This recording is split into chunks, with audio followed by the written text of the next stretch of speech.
We are. Well, I was incredible. Look at all of that media back there. Look at all of those cameras. Oh, boy. They know who to follow. I wish they could be honest. I wish. You know, before we had a tremendous, in Dayton, we had a tremendous hangar like this. It was packed with people. And I was called by my people. They said, you were so tight on my face. My face took the whole screen. They didn't want to show the crowd. They didn't want to show the crowd. The whole thing was big. No good, right? No good. No, they're very dishonest people. I have to tell you that. So, you know, I have to thank, before I even begin, but I have to thank a couple of friends of mine. They're incredible people. They are just incredible people. Oh, so early. Look at that. Look at that. Look at that. Shocking.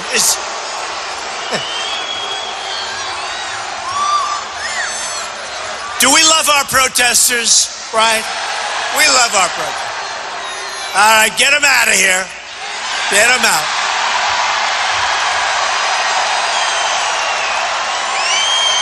Where do these people come from? You know, Bernie was saying Mr. Trump should speak to his crowd. Mr. Trump, you know where they come from? Bernie's crowd. They're Bernie's crowd. Yeah, thank you. Get them out. Good.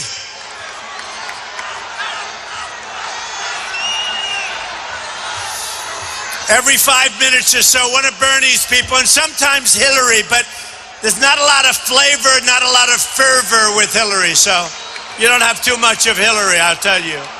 So anyway.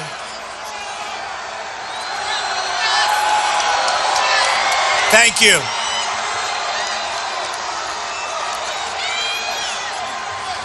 Oh, where do these people come from? But I want to introduce two friends of mine. They've done an incredible job. They love Cleveland. They love Ohio. They own this place. They run it beautifully. Patrick Park and Raymond Park. Come up for a second, Patrick. Raymond, get up here. Patrick, get up here. Come on. What a great guy. Where is Raymond, Patrick? Get Raymond. Come on. These two folks, they employ a lot of people. They spend a lot of money in the area, and I just wanted to thank them very much. Come here, Patrick.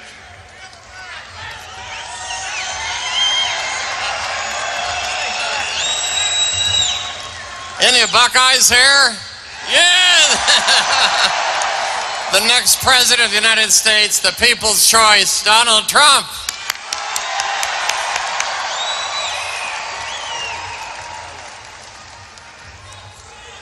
That is an amazing family, I want to tell you. And they love you. They love you. And I love you. I really do. So yesterday in Chicago, we had a little bit of a problem. We were not allowed to exercise our First Amendment rights because a professional organization which printed circulars and printed signs and everything was printed very professionally. You know, I'd like to see them hand-drawn a little bit, right? It doesn't look good when they're printed out. But they disrupted things, and they really stopped. We had 25,000 people coming, and they really stopped these people in terms of our First Amendment, freedom of speech, a terrible situation, I have to tell you. And it just makes all of our friends and supporters more angry. We're going to go to the polls on Tuesday, and we're going to be resounding victory. Resounding.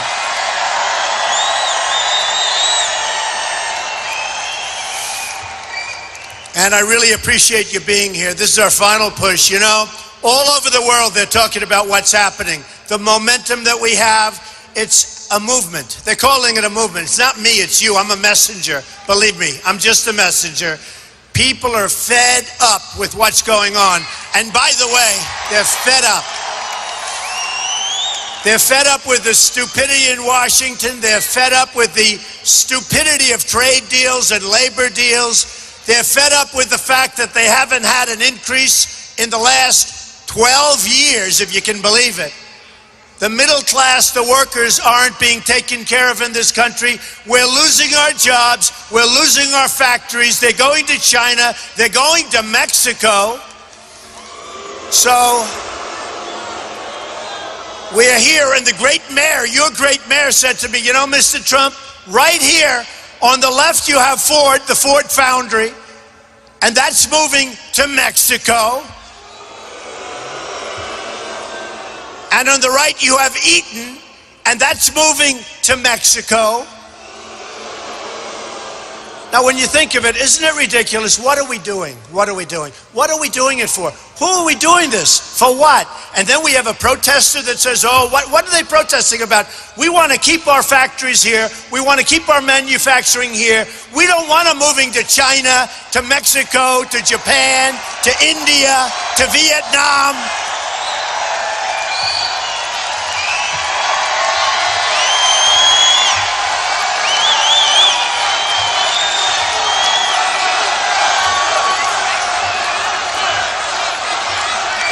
It's crazy. It's crazy. What we're doing to our country is crazy. And you know, you have these people. I'm a conservative person, but I'm in theory not so conservative on trade. And these really stupid people, they call themselves the elite. Now, I don't think the elite, oh, another group. Get them out. Thank you. Get them out.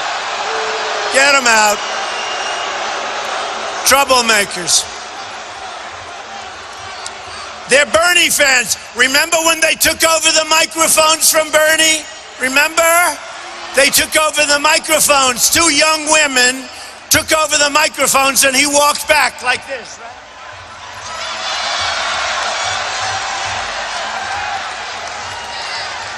These are Bernie's people. Oh boy, wouldn't it be fun to meet Bernie in the finals? Wouldn't that be fun? All right, get them out. And Hillary, too, to a lesser extent. Get them out.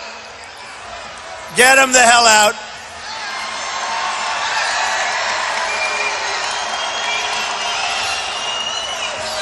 Look at the Hillary sign. Look at the Hillary sign. Look at the Hillary sign. Unbelievable. So, we're going to stop it. We're going to stop being the stupid country, because that's what people think of us. We're going to be the brilliant country. We're going to be so smart. We're going to be so sharp. We're going to make great deals. We're going to bring back our military. We're going to take care of our vets. We're going to take care of our vets. We're going to get rid of Common Core, and we're going to have local education. We're going to repeal and replace Obamacare. It is a disaster. We are going to have incredibly strong borders.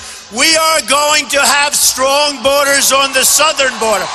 We are going to have a wall. We're going to have a wall. A real wall, folks, a real wall. And who's going to pay for the wall? Who? You better believe it. They're paying. They're paying. Okay. Okay. So here's the story. We have trade deficits with virtually every country we do business with. With China, it's 500, think of this, $500 billion. And you're losing plants over here, and you're losing a plant over there, and you're losing another plant, I hear, over there. Any direction I can point to, you're losing jobs, you're losing your plants. We're not going to let it happen anymore. You have a governor who I've gotten to know, and he's abandoned the state. He's lived in New Hampshire. He's lived there. He moved to New Hampshire. He said he's going to win. I won in a landslide. He moved to South Carolina. He said he was going to win. I won in a landslide. He moved to Michigan. He said he was going to win, and if he didn't win Michigan, he'd drop out of the race, and I won in a landslide. Why didn't he drop out? And now he said he's going to win Ohio. I don't think so. I really don't think so. I really don't. I really don't think so. But your governor, I don't know if you know this, NAFTA has been a tremendous problem. Your governor, when he was a congressman, voted for NAFTA, okay? He voted for NAFTA. He was a managing director of Lehman Brothers when it failed. It went bankrupt and it almost destroyed the world. Lehman Brothers was the beginning of a tremendous mass destruction. And he was a managing director of Lehman Brothers. You've got the highest budget increase of any state in the United States. Now here's the story. You got lucky. You struck oil, okay? Before him, you struck oil. If you didn't have oil, boy, would you have problems right now. But now the price of oil is down. You're down. And wait till you see what happens to Ohio in a little while. It's going to be a big problem. It's going to be a big problem. He's now in favor of the Trans-Pacific Partnership. It is a disaster. It's going to ruin your car industry, totally ruin it. And believe me, that deal is very bad for a lot of reasons. Number one, you shouldn't sign with that many countries. Do you know the document is almost 7,000 pages long? 7,000 pages. 7,000 pages long. And nobody from our country has read it, believe me. But the other countries have all read it, and they know every word. And it's just another way to take advantage of jobs, manufacturing, and everything else in the United States. We're not going to let it happen anymore. We're not. You can get them out. Get them out. Yeah, get them out. That's a Bernie person. It's a Bernie person. That's a Bernie person. Get that Bernie person out of here. Held up a sign. I'm a protester. All right. Get him out. Get him out. Let's do a USA chant. USA, USA, USA, USA.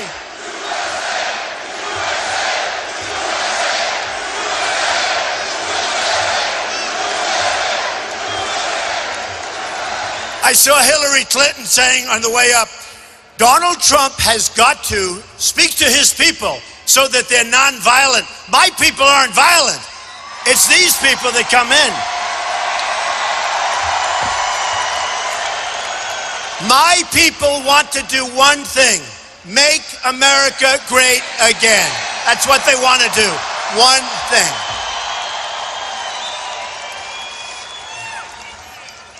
So the governor, your governor, has let your coal industry down.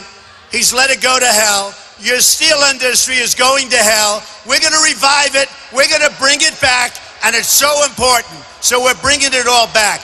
Your EPA here has caused you tremendous problems. All of these things are coming back, folks. And by the way, Kasich cannot be president. He's weak on immigration. He wants people to come in.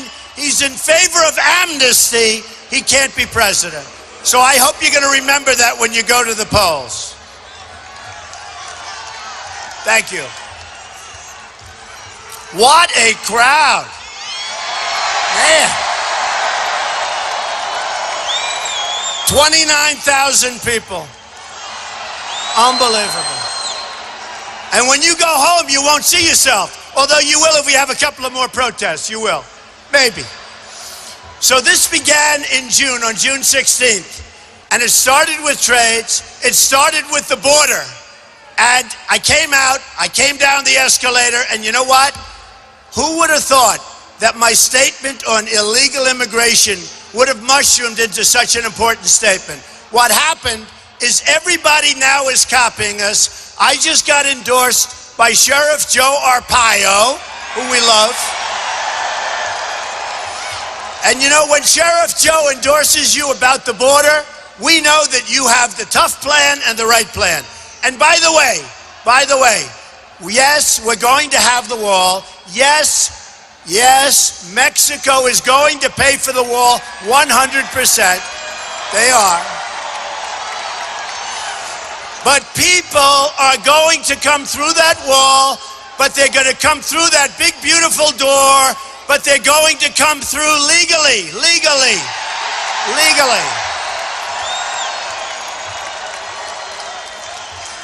And we're going to have situations, I'll tell you what, folks, our country is going to start winning again. We don't win at all. We don't win with our military. We don't win in any way. I mean, I'm fighting a battle in Florida where you have little Marco, you know Marco, little Marco. And Marco, boy, oh boy, I've never seen, number one, he's a choker. Did you ever see anybody choke like that during a debate? By the way, who won the last debate? Believe me. I think I won all of the debates. You know, I hear all about Lion Ted. So, you know, I have the evangelical support. And everyone thinks, oh, gee, that's amazing. In South Carolina, it was supposed to be an easy victory for Ted. And it turned out to be a low. You know what happened? He hurt Ben Carson, who, by the way, just endorsed me, right? A great guy. But he cheated Ben Carson horribly in Iowa.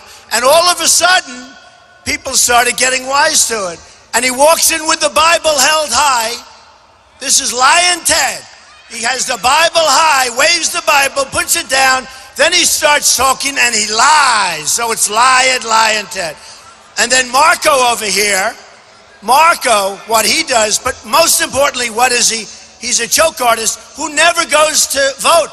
I mean, here's a guy representing Florida, has the worst attendance record in the last 20 years in the U.S. Senate. Who the hell wants him to represent you? Who? So I think Marco's got a lot of problems. He's got other problems. You'll just take a look at the ads. You know, I figure we might as well put a couple of negative ads up. They're doing it on me. By the way, has anybody had more negative ads in history than one? All of the special interests. I'll tell you one. I got to tell you one. So this stupid growth for what is it? Health for Growth, Club for Growth. These people come in, Club for Growth. So they come in to see me last week. They come in to see me about a year ago last week. And they want to talk. What do you want to talk about? And I did it for a friend. He said, would you see them? They come into my office. They ask me for $1 million. Now, you can be rich, but, you know, what are you doing, right? We don't want to be stupid people like the people running our country, right? So they come in, Club for Growth. They come in and they give me something. The guy's an ex-congressman, so you know he can't be very honest, okay? Except your congressman here is great, I have to tell you. And I think he endorsed me. So they come in and they say, we have this, we have that, Club for Growth. I didn't know what the heck he was talking about. Didn't make any sense. It was a waste. So I told him very nicely that I'm not interested in being extorted. And I said, no, I'm not going to give you $1 million.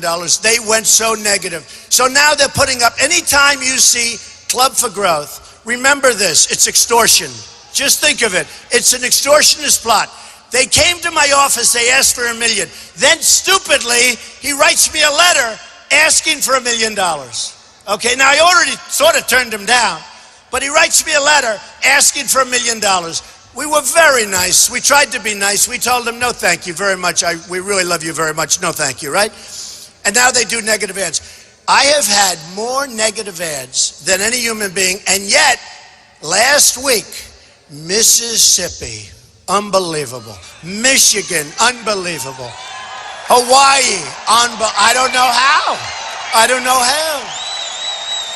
And I'll tell you, those ads are lies. They're lies. They are so dishonest. They say whatever they want to say, and they're really dirty, rotten lies. Just remember that. And they're put up by the people. The money is put up by the people that controls the people that I'm on the stage with. They control Ted Cruz, and they control little Marco Rubio. They have total control. In fact, you have guys in Washington, lobbyists, it says Rubio on his forehead. You go to him, you pay them a big fee, it's practically guaranteed you get their vote, and they will do anything these guys say because they give them a lot of money. Okay? Me, I'm different. I'm self-funding my campaign. I'm working for you. I'm working for you. Believe me, I'm working for you. So here's what I have to tell you. So one of the reasons, I happen to be conservative, but one of the reasons they like to say, you know, the elite, they call themselves the elite conservatives. They're not elite like I am, but I'm more like you, believe me. I'm more like you. I put in one of the greatest financial statements probably ever given to the Federal Elections Commission. Nobody reports on it. You know why they don't report on it?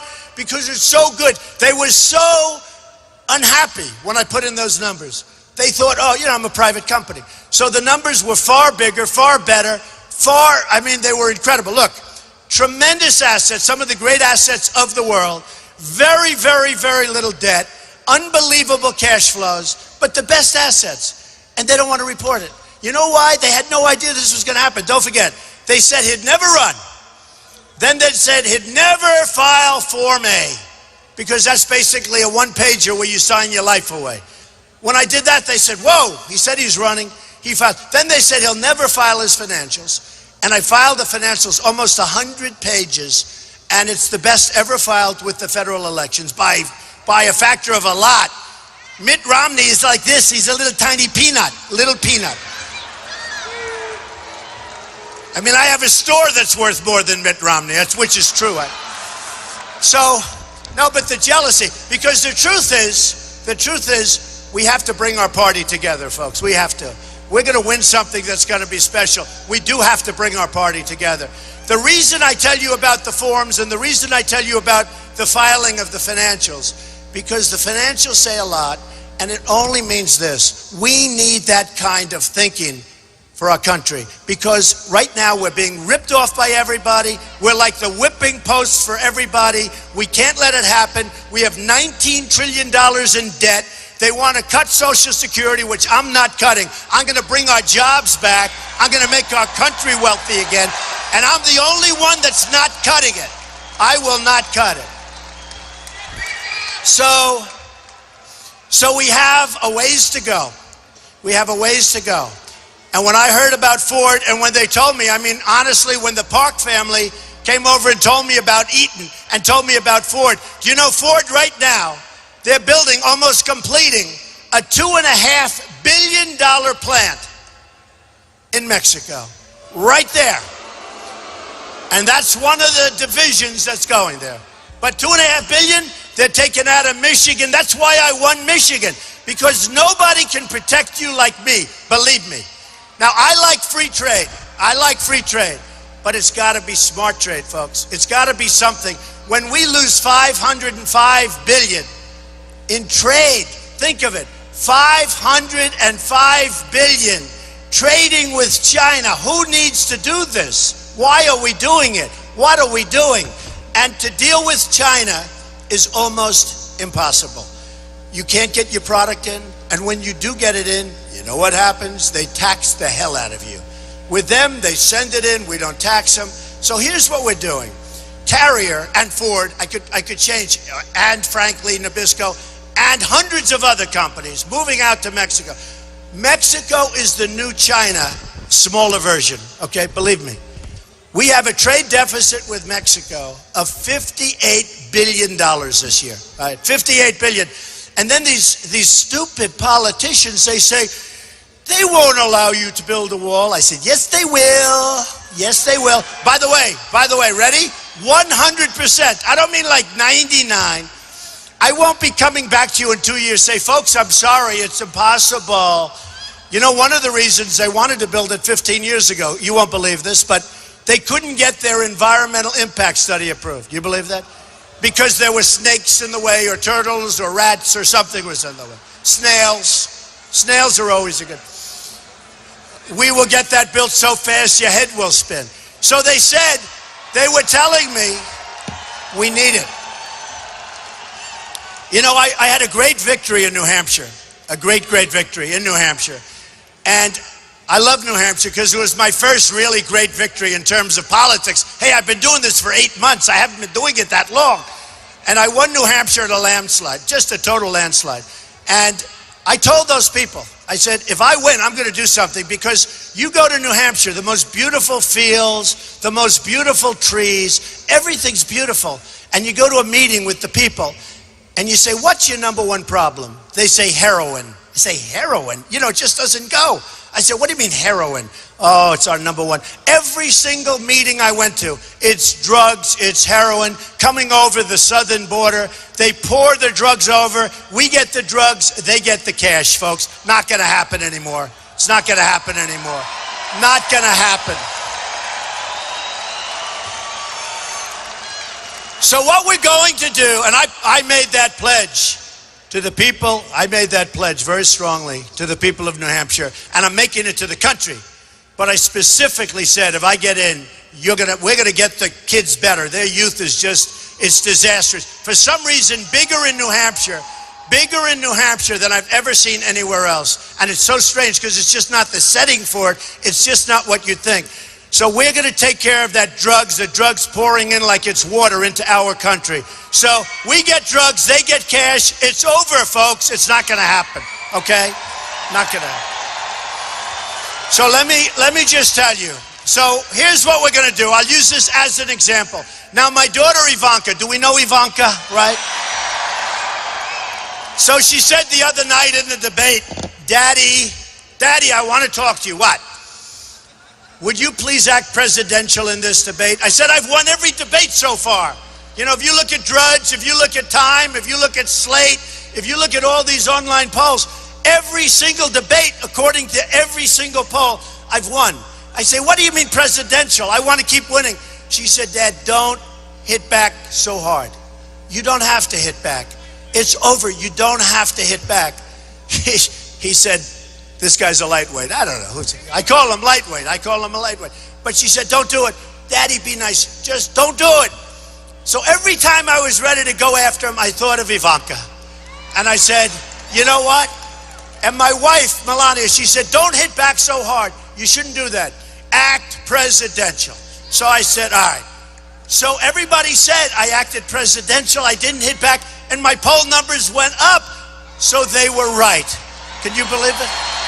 They were right. They were right.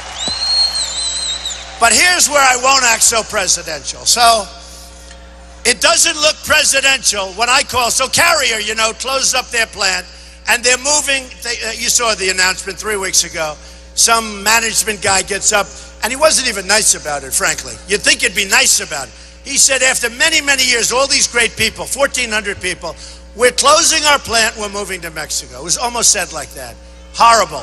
We're closing our plant, we're moving to Mexico. By the way, folks, whether you're highly educated or not highly educated, how does that help us, right? How does it help us? So we're closing our plant, we're moving to Mexico. So here's what I do. Now, I have the best business leaders in the world. Carl Icahn, some of the smartest, the best. We have the best in the world. We're going to use them for trade. We're going to use them for negotiation. We're going to use them to our advantage. Nobody can out-negotiate these deals. But here's what I'm doing. Don't worry about them. Let them rot. Let them rot. Don't worry about them, folks. Don't worry about them, folks. Don't worry about them. Let's just talk over them. Okay, so here's what I'm going to do. I'm not at all going to look presidential, but I'm going to do it myself anyway. I'm calling up the head of Carrier, and I'm going to say, this could be Ford. By the way, this could be Nabisco. This could be any one of the hundreds of companies that are pouring into Mexico because our leadership is so stupid, they let it happen. This could be Pfizer that's moving to Ireland. But here's what I'm doing. I'm going to say something that conservatives don't like. Because while I'm a free trader, I'm a smart trader. I'm a fair trader. I know what I'm doing. I'm going to say to Carrier, enjoy your new plant. I hope it's lovely. I hope you make a lot of air conditioning units. And I buy a lot of Carrier, but I'm not buying anymore. I hope you make a lot of air conditioning units. But here's the story. Every unit you make that crosses the border, and now we're going to have a real border, remember that, We're going to have a real border. We are charging you 35% tax on that unit.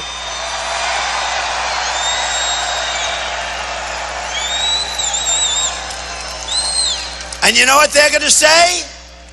They're going to call up their lobbyist. But the lobbyists can't get to me because I haven't taken any of their money. And they're going to call up their special interest friends. And they're going to call me, and I'm not even going to take their call. They didn't give me anything. I turned down tens of millions of dollars. I have turned down, folks. Jeb Bush had 148 million. Can you believe that? Jeb spent $160 million on his campaign, and he was down here. I spent peanuts, and I'm by far number one. Now, peanuts. What's peanuts? What's peanuts? What's peanuts? $30 million is always money, right? But I spent relatively little. Wouldn't it be nice if our country was that way? Where the guy who spends the least is in first place. You know, in education, out of the top 30, the 30 countries that they look at, the United States is number 30, last. We're last. But we're number one in cost per pupil. Number one. Think of that. So we're number one. Not good, right? So we are going to change it around, and we're going to have a situation where let them go. They have no voice. Listen, look, it's a Bernie person. It's a Bernie. Hello, Bernie. Hey, Bernie, get your people in line, Bernie. Get your people in line.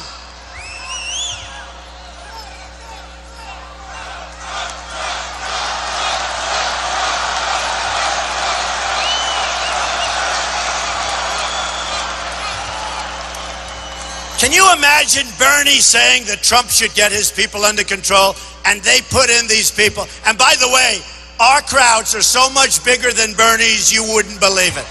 Not even. And I think Bernie's finished, but you never know. Hillary's really doing badly, right? You never know. I think he's finished, but we've been saying that for about 4 weeks. Hillary just seemed, I don't know, Hillary cannot seem to win. Even against the communists. I mean, how is it that in this great society in our great world, that a communist cannot be beaten by Hillary Clinton? It's terrible. Okay, so here's the story, folks. They will call me and they will but I didn't take any of their money, right? I don't care. I'm working for you. And I will tell the head of Carrier, no, I'm sorry, the 35%, I mean it, it's done.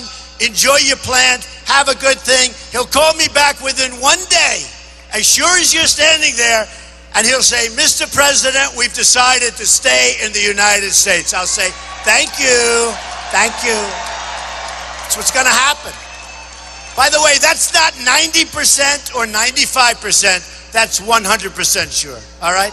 That's 100% sure. So look, I just want to tell you, so important is on Tuesday, you have to go out and vote. We have this incredible movement. We have this incredible movement going on. It's on the cover of Time magazine. It's on the cover of the New York Times, which treats us all horribly, by the way. And fortunately, it's a dying paper. It won't be around too much longer. It's on the cover of the Wall Street Journal. We have a movement going like, by the way, this isn't Donald Trump talking. This is political experts, if there is such a thing, like has never been seen in the United States. Okay? Thank you. Do you know? And it's not because of little Marco, and it's not because of Lion Ted, I can tell you that. Do you know that millions and millions of people more are going to the polls to vote? That some of the countries, I'll tell you what, if you take a look, all countries are watching this. They don't believe what's happening. Millions and millions and millions of people. And yet, for the Democrats, they're down 35%. The Republicans have millions of people coming in. They're Democrats, they're independents, they're all over. They're people who have never voted before. I'll sign some papers here in a little while. I'll shake some hands. But let me just tell you what happens. And I'll tell you that what's happening is every time I do, I meet every 20th person. says, Mr. Trump, these are 50-year-old people, 60-year-old, 70-year-old. I had one 92 years old in Tennessee. Mr. Trump, I've never voted before, ever. I've never found anybody that I've wanted to vote for. Sir, for the first time in my life, I'm voting. And they have a Trump shirt on, the whole thing. I'm voting. This is a massive number of people. We beat Hillary in the polls. I haven't even started on her. I have to still get rid of this Kasich guy. I have to get rid of Kasich. He would be so bad as president because he's so weak on immigration. He's so bad on trade. But he had luck. He had the oil. He had pure luck.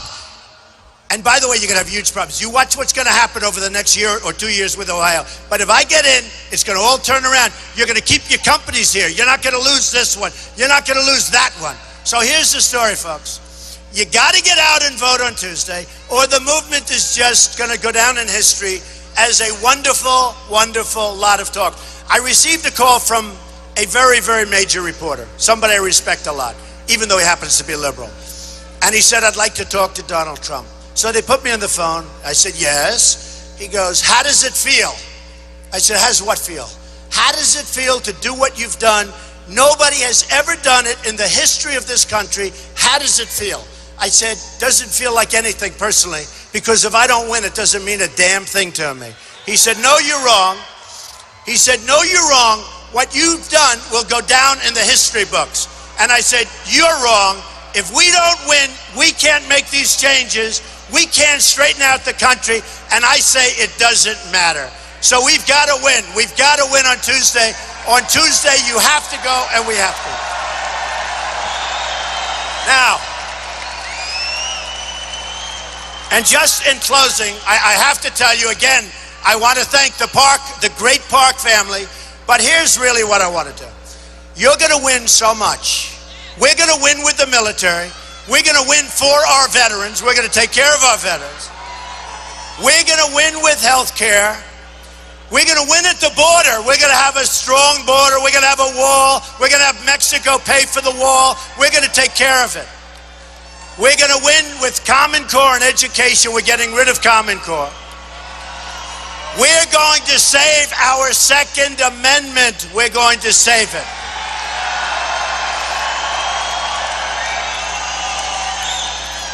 We're not going to let them chip away any longer at Christianity, which they're doing more and more. We're not going to let it happen. We're not going to let that happen. And we're not going to let them chip away at our Second Amendment. So here's the story. We're going to win, and we're going to win everywhere. We're going to knock the hell out of ISIS. We're going to win with trade. We're going to win with trade. We're going to win with health. We're going to win at so many levels. We're going to win, win, win. You're going to get so tired of winning. You're going to say, Mr. President, please, we don't want to win anymore. It's too much. And I'm going to say, I'm sorry. We're going to keep winning because we're going to make America great again. I love you. Thank you.